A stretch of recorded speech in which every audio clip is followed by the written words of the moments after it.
Welcome back. In today's video lecture, we'll be discussing alternating series. So let's start with its definition. What is an alternating series? A series of the type u1 minus u2 plus u3 minus u4 means alternate positions पे plus and minus होना चाहिए. देखो first term के साथ plus है, first term के साथ plus है, फिर उसके बाद थर्ड टर्म के साथ, फिर फिफ्थ टर्म के साथ, फिर सेवन. सो ऑल्टरनेट पोजीशंस पे प्लस एंड नेगेटिव्स होने चाहिए. ठीक है. Where each u n is positive is called alternating series, and such type of series is always denoted by summation n is running from 1 to infinity minus 1 all raised to the power n minus 1 un. ठीक है. सो कोई भी series अगर इस type की है that series is known as alternating series.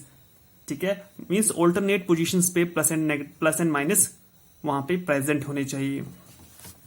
So for example this is an alternating series. देखो 1 minus 1 plus 1 1 minus 1 plus 1 minus 1 plus 1.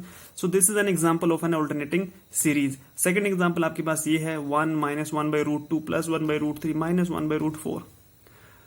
So first position पे प्लस है फर्स्ट टर्म के साथ, थर्ड पोजीशन पे प्लस है, फिर फिफ्थ पोजीशन पे plus होगा, फिर 7 9 11. सो ऑड पोजीशंस पे प्लस है और इवन पोजीशंस पे minus. So these are two examples of alternating series. अब now the question arises, how do we test the convergence of such alternating series? इस तरह की alternating series का हम convergence को कैसे टेस्ट करें? तो लेबनीज ने एक टेस्ट डेवलप किया था and that test is known as Leibniz test for the convergence of an alternating series. इस तरह की सीरीज की कन्वर्जेंस को टेस्ट करने के लिए he has developed a test which is known as Leibniz test for the convergence of an alternating series. अगर हमारी कोई alternating series जो है, if that satisfies these two conditions, number one, this is if this un is monotonically decreasing. So if un plus 1 is less than un for every n, means u1 जो है वो u2 से बड़ा होना चाहिए, u2 जो है वो u3 से, u3 जो है वो u4 से, सो एंड सो ऑन. और सेकंड कंडीशन क्या है? सेकंड कंडीशन ये है कि जो nth टर्म होगी that nth term must tend to zero when n tends to infinity. यानी लिमिट जो है वो un की लिमिट क्या आनी चाहिए? जीरो. और पहली कंडीशन क्या है? पहली कंडीशन है मोनोटोनिकली डिक्रीजिंग की और दूसरी कंडीशन है जीरो की. Then this alternating series is convergent series. So now we have an example. Test the convergence of the following series: 1 minus 1 by 1 factorial plus 1 by 2 factorial minus 1 by 3 factorial plus 1 by 4 factorial and so on.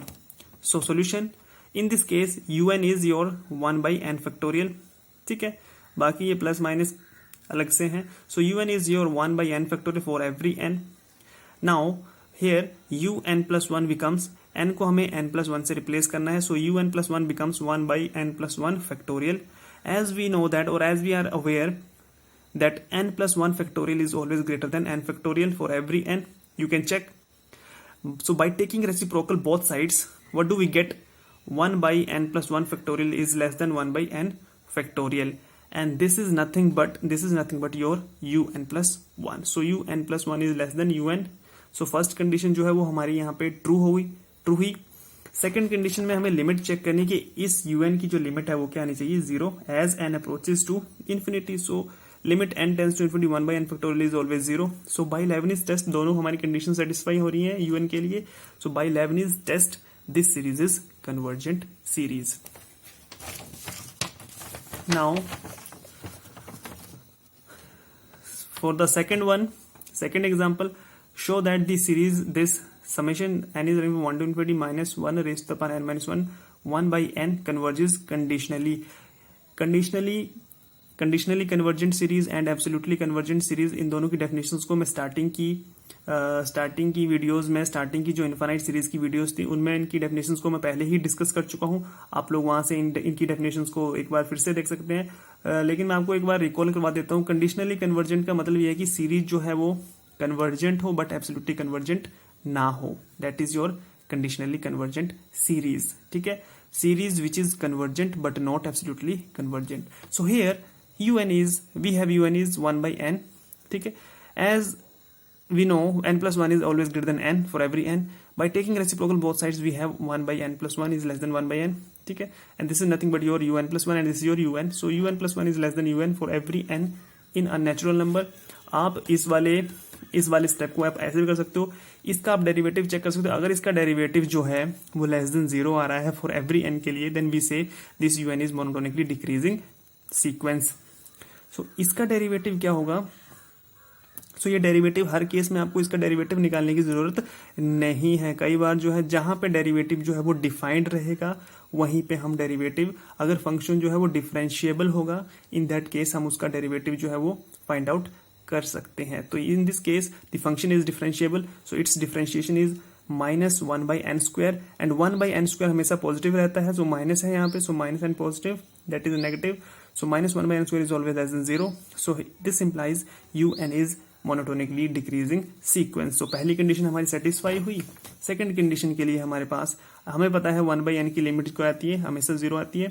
इसको हम पहले ही sequence के topic में पहले ही prove कर चुके हैं कि 1 by n tends to 0 as n tends to infinity. So by Leibniz test this series is convergent. So हमें चेक करना है कि this series converges conditionally. So ये series convergent आ गई है। अब हमें चेक करना है कि ये absolutely convergent नहीं होगी। सो फॉर एब्सोल्यूट कन्वर्जेंस के केस में हम क्या करते हैं? मॉडुलस कंसीडर करते हैं। इसका मॉडुलस कंसीडर करने पे ये क्या हो जाएगा? ये वैनिश हो जाएगा। ठीक है, सारी टर्म्स क्या हो जाएंगी? सारी की सारी टर्म पॉजिटिव हो जाएंगी। So it is series n is 1 to infinity 1 by n and as we know that 1 by series and 1 by n is divergent series. इसको मैं कई बार करवा चुका हूँ। इसको मैं पी सीरीज टेस्ट से भी करवा चुका हूँ इसका प्रूफ, और इसका प्रूफ मैं कोशी सीक्वेंस की हेल्प से भी करवा चुका हूँ। इसका एसओपीएस जो होता है वो कोशी सीक्वेंस नहीं होता है and hence not convergent. So this series is divergent series.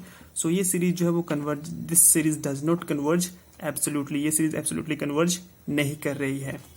But ये सीरीज क्या है? But this series is convergent है बट एब्सोल्युटली कन्वर्जेंट नहीं है। So this series converges conditionally.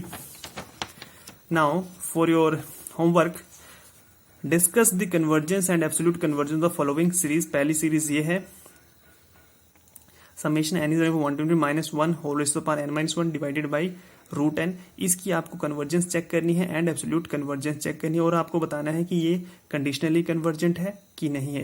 If this whether this series is conditionally convergent और not. Second है आपके पास summation n is 2 to infinity minus 1 raised to the power n log n। इसकी भी आपको convergence check करनी है and absolute convergence, and you have to tell its conditional convergence whether this series converges conditionally or not.